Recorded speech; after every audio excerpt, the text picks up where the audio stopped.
GKT Engineering, a daily knowledge track platform for JEE aspirants.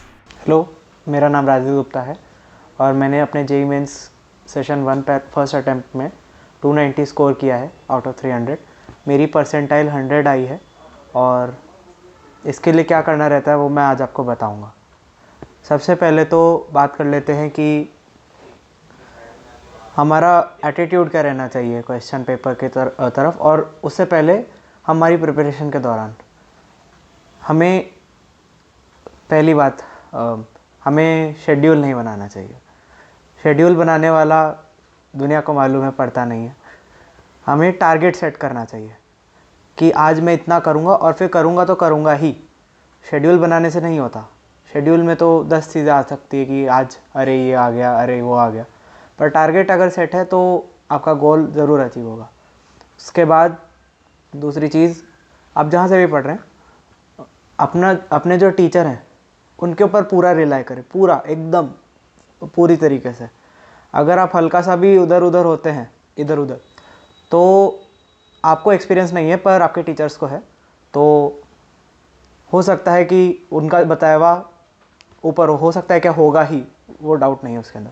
तो पहले तो मैं ये बताना चाहूँगा कि फ़िज़िक्स और मैथ्स दोनों में ही एक फार्मूला है, उससे सारा मतलब अच्छा खासा ग्रुप ऑफ क्वेश्चन हो जाता है। तो आपका एम क्या रहना चाहिए कि जब आप शुरुआत कर रहे हैं तो फार्मूला एकदम फिंगर टिप्स पे होना चाहिए कि ये सवाल आया, मैंने फार्मूला लगा दिया। अगर आपने शुरुआत में याद कर लिया तो बाद में वो बहुत हेल्प देगा, कॉन्फिडेंस देगा, साथ साथ में टाइम भी बचाएगा। अब आप समझिए कि आप बाद में टालते जा रहे हैं कि मैं ये फार्मूला बाद में याद करूँगा वगैरह वगैरह, तो उससे क्या होता है कि केमिस्ट्री तो ऐसा है कि आप करेंगे भूल जाएंगे, पर मैथ्स में और फिज़िक्स में रिलेटिवली बहुत कम याद करने का होता है। तो मैथ्स और फिज़िक्स में तो जो है वो याद कर ही लीजिए, क्योंकि वो आपको एटलीस्ट 66% स्कोर तो दे ही रहा है, तो वो याद करना चाहिए। और बाकी फ़िज़िक्स में चैप्टर वाइज अगर हम जाएं तो चैप्टर्स को लिंक करना थोड़ा ज़रूरी होता है, वो सीखिए। उससे क्या होता है कि जेईई मेंस तो आपका निकलता ही है, जेईई एडवांस के लिए भी हेल्प होती है अगर आप जेईई एडवांस के लिए फोकस करें तो। 11th और 12th के बच्चे जो फिज़िक्स में दिक्कत आती है जिन्हें, तो मैं सजेस्ट करूँगा आपके टीचर्स वैसे आपको बताते हैं, और जैसा मैंने पहले कहा कि टीचर्स को पे फुली रिलाई करना है, लेकिन एक बार अपने टीचर से कंसल्ट करें कि एचसीवी बुक सॉल्व करनी है कि नहीं, और फिर उसके बाद अगर वो हो जाती है तो फिर थोड़ा लेवल अप करके आप इरोडोव पे जा सकते हैं। इरोडोव पूरी नहीं करनी और कर भी नहीं पाएंगे, हमने भी कभी नहीं करी। कुछ सेलेक्टेड क्वेश्चंस जो आप अपने टीचर्स से पूछ लीजिए, या फिर इंटरनेट पे भी एक पेज अवेलेबल है जहाँ पे मतलब वो लिखा हुआ है कि ये क्वेश्चंस रेलेवेंट है, तो आप वो कर सकते हैं। फिज़िक्स में इससे ज़्यादा कुछ नहीं चाहिए रहता। आपके पास जो भी मॉड्यूल है, जो भी आपके पास क्वेश्चन बैंक है, उसको रिपीटेडली करें। तो उससे क्या रहेगा कि सेम क्वेश्चन आप जब बार बार देखेंगे तो आपको एकदम आइडिया हो जाएगा कि इस टाइप के ही क्वेश्चन आते हैं और इसी पे मेरे को ज़्यादा फोकस करना है। अगर जेईई मेंस की बात करें तो जेईई मेंस में तो सिलेबस बहुत कम है जेईई एडवांस के कंपैरिजन में। तो अभी फ़िलहाल हम जेईई मेंस के लिए बात करते हैं। तो जेईई मेंस में सिलेबस बहुत कम है, जैसे पी ब्लॉक नहीं है, एस ब्लॉक नहीं है, तो इसमें बहुत ज़्यादा हेल्प पड़ती है आईओसी में। तो ओसी में भी आउट ऑफ सिलेबस हार्डली कोई सवाल आता है, और मैकेनिज्म वगैरह याद करने की ज़रूरत नहीं पड़ती। आप डायरेक्ट प्रोडक्ट्स याद करिए रिएक्शंस के और आपका काम हो जाएगा। पीसी में भी आप फार्मूला बेस्ड सवाल ही आते हैं, और जो स्टैंडर्ड क्वेश्चंस है जो हर किताब में मिलते हैं आपको वो करने हैं, और वो बार बार करने हैं, क्योंकि वही आएगा, उसके अलावा और कुछ नहीं आता है। डी ब्लॉक, एफ ब्लॉक और कोऑर्डिनेशन कंपाउंड पे खास ध्यान देना है, क्योंकि इनमें सवाल का नंबर भी बहुत ज़्यादा होता है, बहुत ज़्यादा, और इनके अंदर सवाल भी डुएबल होते हैं, प्रोवाइडेड जो एनसीईआरटी में टेबल्स दी हुई हैं वो आप आखिरी दिन बैठें और याद कर लें, जैसे तैसे कैसे भी एक बार देख के जाएं। और कुछ अगर याद नहीं हो रहा, मैं कह रहा हूँ एक बार डेटा पॉइंट्स ही याद कर लीजिए, और अगर नहीं ही हो रहा है आपने ऐसे नोटिस किया तो फिर क्या करिए, आप एटलीस्ट ये तो याद रखिए कि इस इंक्रीजिंग ऑर्डर में है, इस डिक्रीजिंग ऑर्डर में। तो उससे क्या रहेगा कि अगर एक सवाल आएगा, जो कि बहुत सारे फैक्ट बेस्ड सवाल आते हैं डी ब्लॉक पे, तो एटलीस्ट आपको कुछ आइडिया तो रहेगा कि हाँ ये ऑप्शन शायद थोड़ा गलत है या फिर शायद थोड़ा सही है। तो डी ब्लॉक में वो टेबल्स वगैरह बिल्कुल इग्नोर नहीं करनी, मतलब उनको प्रोसेस करना है कि हाँ ये क्या चीज़ है, इसका मैं क्या निकाल सकता हूँ। सिमिलरली पी ब्लॉक में जो हमारे सिलेबस में है कि शुरुआत का कुछ पार्ट, मतलब जो इंट्रोडक्शन ऑफ एलिमेंट्स है वो आएगा, तो उसमें आप क्या करें कि जो उधर भी टेबल्स दी हुई हैं, तो उनके अंदर भी जितना भी डेटा है कि ये आयनाइजेशन एनर्जी फर्स्ट है, सेकंड है, थर्ड है, ये वो, तो उनका एटलीस्ट आप एक ऑर्डर बना के रखें कि इसकी सबसे ज़्यादा होती है, फिर इसकी होती है, फिर इसकी होती है, फिर इसकी होती है। ये बहुत हेल्प करता है, क्योंकि फिर आपको एक अंदर से कॉन्फिडेंस भी आता है कि देखो मैंने डेटा तक याद कर लिया, तब मेरे को सब कुछ याद है। और फिर जो इम्पोर्टेंट लाइन्स आपको लगती है कि हाँ मतलब ये थोड़ी लाइन गलत है एनसीईआरटी में, हो सकता है जैसे कोई लाइन होती है जो अपने आप को कॉन्ट्राडिक्ट कर देती है, तो उसको आप अंडरलाइन कर ले बस, क्योंकि एज अ स्टेटमेंट अगर वो सवाल कहीं आ गया तो फिर आप एग्ज़ाम हॉल में प्रेडिक्ट नहीं कर पाएंगे ना कि एनसीईआरटी में क्या लिखा था। तो वो एज अ लाइन उसको अंडरलाइन कर लीजिए कि ये आ सकता है और ये अगर आ गया तो मैं एग्ज़ाम में नहीं कर पाऊँगा, इसलिए मैं इसको याद कर लूँ। थ्योरी हो जाने के बाद मैथमेटिक्स में एक ही चीज़ मैं सजेस्ट करूँगा, पास्ट ईयर पेपर्स। मैं 2025 में एग्ज़ाम दिया मैंने, तो मैंने तो 2024 के, 2023 के और कुछ चैप्टर्स के 2022 के पेपर्स मैंने करे थे।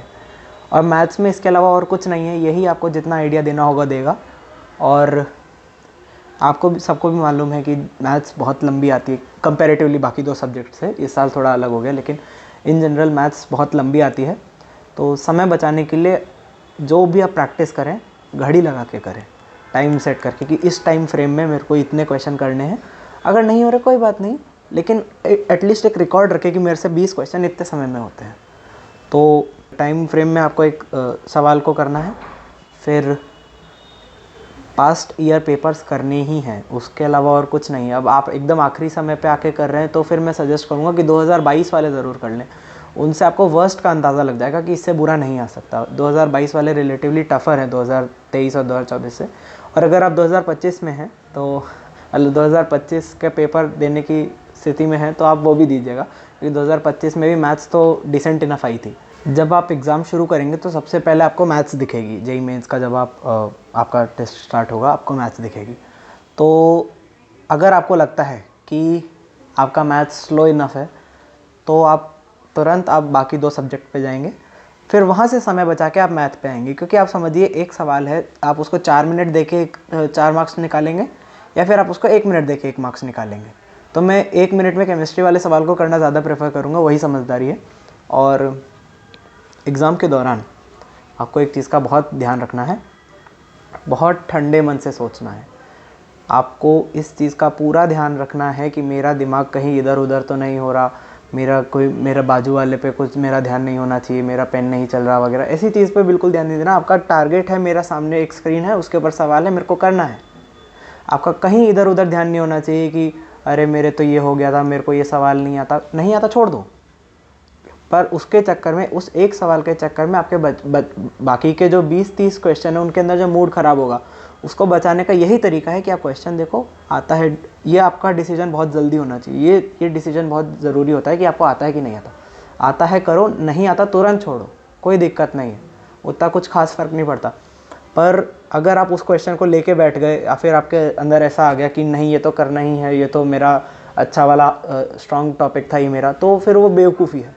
आप कुछ नहीं कर रहे, अपने पैर पे कुल्हाड़ी मार रहे हो, तो मत करो। एक हफ्ते पहले से बताता हूँ, मैथ्स फिज़िक्स मैंने मतलब नियरली छोड़ दिया था, मतलब ज़्यादा समय में देता नहीं था मैं। केमिस्ट्री में एनसीईआरटी हमारे पास 4 किताबें हैं, उनको एकदम बस दिन रात बैठ के पढ़ो और अंडरलाइन करते जाओ जो आपको ऐसा लग रहा है कि, जैसा मैंने पहले बताया कि ये चीज़ थोड़ी सी गलत लग रही है, या फिर ये थोड़ा फैक्चुअल है कि मतलब जैसे ईथर में जो 2 बॉन्ड्स के बीच का एंगल होता है वो, तो उसके अंदर जो उन्होंने रिजल्ट्स लिखे हुए कि ऑल ईथर्स हैव ब्ला ब्ला, तो वो आप अंडरलाइन कर लो। तो अगली बार क्या होगा, जब आखिरी दिन आप पढ़ोगे तो आपके पास इतने पेजेस हैं लेकिन आपके पास अंडरलाइन कुछ स्टेटमेंट्स ही हैं, तो आपको बहुत ज़्यादा हेल्प करेंगे।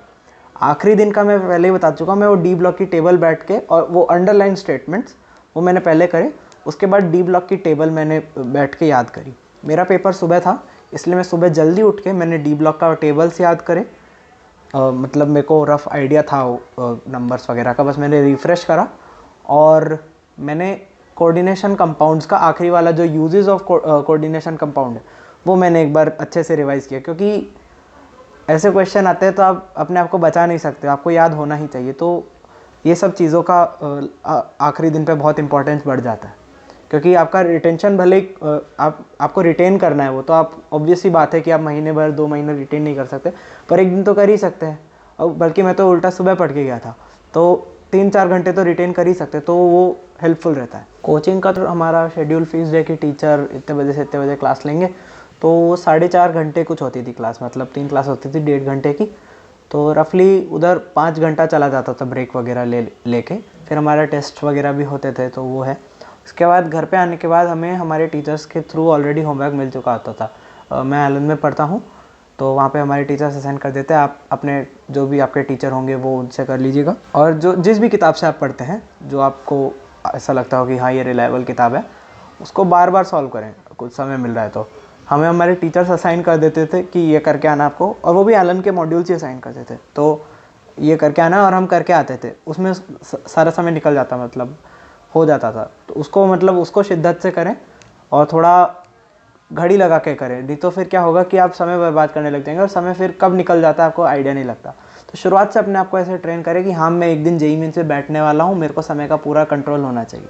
मुझे पर्सनल एक्सपीरियंस से तो मैं पर्सनल एक्सपीरियंस से बता सकता हूँ। मैंने एलन के मॉड्यूल्स सॉल्व किए थे, इंटरनेट पे मिल जाते हैं, तो अगर आप उनको डाउनलोड करके सॉल्व कर सके तो वेरी गुड। मेरा उन पे भरोसा है कि वो आपकी अच्छी खासी प्रिपरेशन करा सकते हैं। आपको उसके अंदर मैथ्स के अंदर मैं बता रहा हूँ, डू योर सेल्फ या फिर ज्ञानोदय या फिर एनलाइटनमेंट, जो भी आपके पास वर्जन है उस मॉड्यूल का, वो करने हैं। इलस्ट्रेशंस आपको करने हैं, और O1, O2, O3, O4, JM, JA सब करना है आपको। ऐसा नहीं कि मैं JM के लिए प्रिपेयर कर रहा हूँ तो JA नहीं करूँगा, ऐसा नहीं है। क्वेश्चन JA के बहुत बार JM में रिपीट हुए हुए हैं। अगर आप JM और JA दोनों सॉल्व करेंगे तो आप नोटिस करेंगे कि क्वेश्चन रिपीट भी हुए हैं JA के JM में आए हुए, तो आपको वो सॉल्व करना है। फिज़िक्स में भी सेम चीज़ है, केमिस्ट्री में भी सेम चीज़ है। और फिज़िक्स और मतलब फ़िज़िक्स की ही मैं शीट इतनी रिकमेंड नहीं करूँगा कि आप पढ़ेंगे, अब तो खैर उसके अंदर कुछ बचा भी नहीं है। खैर आप फिज़िक्स की शीट में उतनी रिकमेंड नहीं करूँगा कि आप पढ़ें, पर मैथ्स की शीट आपको रीडिंग नहीं लगानी है, आपको इलस्ट्रेशन है ना, जो सॉल्व्ड क्वेश्चंस है वो भी खुद से सॉल्व करने हैं, सॉल्यूशन बाद में देखना है। जो डू योर सेल्फ वगैरह है वो आपको खुद से करने हैं, सॉल्यूशन उसमें आंसर्स बाद में देखने, घड़ी लगा के करना है। और फिज़िक्स में आपको शीट करनी है, और केमिस्ट्री में आपको रीड करना है मॉड्यूल और NCERT। ये एलन के मॉड्यूल्स की बात हुई। बाकी फिज़िक्स में मैं कहूँगा आप इरोडो कर सके, समय निकाल सके तो निकालें और करें, नहीं तो JEE मेंस के लिए उतनी ज़रूरत नहीं होती। और केमिस्ट्री में NCERT ही है, उसके अलावा कुछ नहीं है, मैंने भी आज तक कुछ नहीं किया। और मैथ्स में भी वो PYQ जो होते हैं वो बहुत ज़रूरी होते हैं, मतलब उनसे ज़्यादा रेलेवेंट चीज़ आप ढूंढ नहीं सकते ना, वो तो एक्चुअल क्वेश्चन ही है, तो वो बेस्ट है। तो पहले क्या होता था कि मैं बहुत समय तक फ़ोन देख लेता था, तो अभी तो मेरे पास व्हाट्सएप भी, शुरुआत से मेरे पास केवल व्हाट्सएप रहा है, और थोड़ा बहुत टेलीग्राम में यूज़ करता था ताकि कुछ हेल्प हो जाए कहीं पे भी, मतलब अगर कोई स्टडी मटेरियल चाहिए हो तो तुरंत मिल जाता है वहाँ पे। ये मेरा सोशल मीडिया का पूरा था, इसके अलावा और कुछ नहीं है। और मैं तो सजेस्ट करूँगा नहीं जाना चाहिए, मतलब बहुत ऑब्वियस है, दुनिया जानती है कि उससे क्या होता है कि मतलब बहुत सारे डीमेरिट्स हैं ना, सब हर कोई गिना सकता है आपको। आपकी आंखें ख़राब होती है, वो तो पुराने रीज़न्स हो गए, मैं आपको मेंटल रीज़न्स बताता हूँ। आपका कंसंट्रेशन ख़त्म हो जाता है कि अरे यार मैसेज आ गया होगा, अरे वो दोस्त का रिप्लाई आया होगा, तो वो कंसंट्रेशन ख़त्म हो जाता है। अरे उसने क्या डाला, वो कहाँ गया था, अब दिमाग उसमें, एक पार्ट ऑफ दिमाग उसमें ऑक्यूपाई हो जाता है, तो वो उसको अवॉइड करने के लिए होता है। फिर क्या होता है कि आप वो यूट्यूब चला रहे हैं, आप कुछ इंस्टाग्राम वगैरह चला रहे हैं, तो आपके मन में क्या होता है कि वो होता है कि थोड़ा और समय चला जाता है ना। फिर उससे क्या होता है कि हुआ क्या, आप रियलाइज़ करेंगे फ़ोन से जब आप उठे कि अरे यार मेरी तो आंख दर्द कर रही है, मेरा तो दिमाग ख़राब हो गया, मेरे से अब पढ़ाई नहीं हो रही, अरे थोड़ी देर 15 मिनट रुक जाओ, तो उसमें फिर आपका नुकसान हो गया। तो कोई भी ऐसी चीज़ नहीं थी जिसने आपको फ़ायदा दिया, है ना। फिर एक चीज़ थी, मैं बता रहा था कि हाँ मेरे पास एक स्क्रीन जेन करके नाम से ऐप है, मेरे एक सीनियर ने मेरे को सजेस्ट किया था, आप उसका यूज़ करें। उससे आप लिमिट करें कि आपका ये ऐप इतनी देर ही चलेगा। तो जैसे आपने लिमिट डाल दिया उसके अंदर कि मैं 5 ओपन्स करूँगा एक दिन में, और 5-5 मिनट के 5 ओपन होंगे। उसके बाद वो आप पे डिपेंड करता है कि आप उसके ऊपर स्ट्रिक्ट लगाते हैं कि अब उसके बाद ऐप खुलेगा ही नहीं कि नहीं खुलेगा। तो उससे क्या रहता है कि आपका, और वो आपसे क्वेश्चन भी पूछता है कि इज़ दिस इम्पॉर्टेंट, तो आपको एक अंदर से होता है कि नहीं ये उतना इम्पोर्टेंट नहीं है, मैं उसको छोड़ देता हूँ और अपनी पढ़ाई वापस कंटिन्यू करता हूँ। आपको पता है कि मुझे ये होमवर्क करना है, मुझे इस समय क्लास जाना है, मुझे इस समय खेलने जाना है, मुझे इस समय खाना खाना है, ये सब आपके पास पहले से होता है। ऐसा नहीं है कि मैं आज डिसाइड कर रहा हूँ कि अरे मेरे को ये करना, ऐसा कुछ नहीं होता। तो आप एक शुरुआत से, जैसा कि मैंने शेड्यूल ना बनाए, लेकिन आपका ये टारगेट होना चाहिए कि रफली इससे इसके बीच में मेरे को ये करना है, इससे इसके बीच में मेरे को ये करना है। पढ़ाई के लिए आप रीडिंग के लिए अच्छा खासा समय निकालें, लेकिन जो आप एक्सरसाइज सॉल्व कर रहे हो वो घड़ी लगा के करें। उससे अपने आप देखेंगे, जैसे कि आप एक एक्सरसाइज करने बैठे कि भैया ये 30 क्वेश्चन है, अब मैं कर रहा हूँ, मैं 1.5 घंटा लगा दिया, उसकी ना आपको रियलाइज़ होगा उतनी प्रोडक्टिविटी नहीं है जितना आप घड़ी लगा के करोगे और आपने 1 घंटे में कर लिया, या फिर पौने 1 घंटे में कर लिया, पौने घंटे में, या फिर आपने 1.25 घंटा, जितना भी, उसकी बहुत ज़्यादा यूटिलिटी होती है। क्योंकि वो जब आप घड़ी लगा के करते हैं तो आपको रियलाइज़ होता है कि अरे ये वाला तरीका जल्दी था, इससे बहुत जल्दी आंसर आ गया, है ना। अब आप बाद में कभी समय निकाल के आप दूसरा तरीका ढूंढिए, लेकिन वो जो एक तरीका आपने निकाला ना कि इससे जल्दी हो जा रहा है, वो टाइम के प्रेशर में ही होता है। तो इसमें क्या हुआ, आपको नया तरीका मिला, एफिशिएंट तरीका मिला और समय बचा। एक यहाँ पे आप समय बचा सकते हैं, फ़ोन कम देखें, समय बचता है। खेलने जाया करें, समय आपको केवल समय एक फिगर नहीं है, आपको देखना है कि मेरा समय कितना एफिशिएंट था। तो उस एफिशिएंसी को बढ़ाने के लिए खेलना जाना ज़रूरी है। कि आप आधा घंटा चले गए, पौना घंटा चले गए, तो उससे क्या होता है कि वो जो आपका बाकी का समय है ना, उसकी एफिशिएंसी बढ़ जाती है, आप और ज़्यादा प्रोडक्टिविटी के साथ काम कर पाते हैं। तो खेलने भी जाएँ। टाइम मैनेजमेंट केवल ऐसा नहीं कि मेरे को इतना नंबर बचाना है कि इतना मैंने सेकंड बचा लिया, इतना मिनट बचा लिया, इतना मैंने एफिशिएंट टाइम बचाया। अपने ऊपर हमेशा भरोसा रखें। इसका मतलब ये नहीं कि हो रहा है तो होने दो। अपने ऊपर भरोसा रखें कि मैं बढ़िया करूँगा, मैं एफ़र्ट दे रहा हूँ, रिज़ल्ट नहीं आया कोई बात नहीं, आज नहीं आया, कल नहीं आया, परसों आ जाएगा। लेकिन मेहनत करनी छोड़ दी तो फिर कुछ नहीं होगा। मेहनत करनी ही है और वो हर जगह करनी, मतलब ऐसा नहीं कि मैं ये करूँगा, मैं बड़े होकर वो करूँगा तो बच जाएगी। तो करनी तो है ही सही, तो कर लो। जैसा कि मैंने पहले कहा था कि फार्मूलाज आपके फिंगर टिप पे होने चाहिए। अब मैं फ़िज़िक्स की बात करूँ तो एक चैप्टर 2 फार्मूला, इससे ज़्यादा नहीं होता। अब मैग्नेटिज्म वगैरह जैसे चैप्टर है तो उनके अंदर तो मैं ये सजेस्ट करूँगा, उनका वेटेज भी बहुत ज़्यादा होता है। 12th के चैप्टर्स का रिलेटिवली वेटेज थोड़ा ज़्यादा होता है, मेरा कहीं मानना है। तो आप वैसे भी उसकी इतनी प्रैक्टिस कर लेते हैं कि वो आपके फिंगर टिप्स पे आ जाते हैं कुछ फार्मूला, जैसे μ0I/2πr है, तो आपके अंदर से स्पॉन्टेनियसली निकलेगा अगर आपने अच्छी खासी प्रैक्टिस करी होगी तो फिज़िक्स में उतनी कोई दिक्कत नहीं आती। मैथ्स में भी हार्डली कोई फार्मूला होता है। अब NCR है, NPR है, तो उसमें तो क्या ही याद रखना। फिर परम्यूटेशन कॉम्बिनेशन है, वो भी हो ही जाता है, मतलब बच्चों से उतना दिक्कत नहीं आती। फार्मूला के हिसाब से मैं बोल रहा हूँ, क्वेश्चंस के हिसाब से मैं गारंटी नहीं कर रहा। क्वेश्चन तो गंदे भी आते हैं, IIT JEE में, मेंस में भी गंदे ही आते हैं क्वेश्चन कभी कभार, तो का कुछ नहीं कर सकते। लेकिन फार्मूला बच्चों के फिंगर टिप्स में आ जाते हैं इन 2 सब्जेक्ट्स में।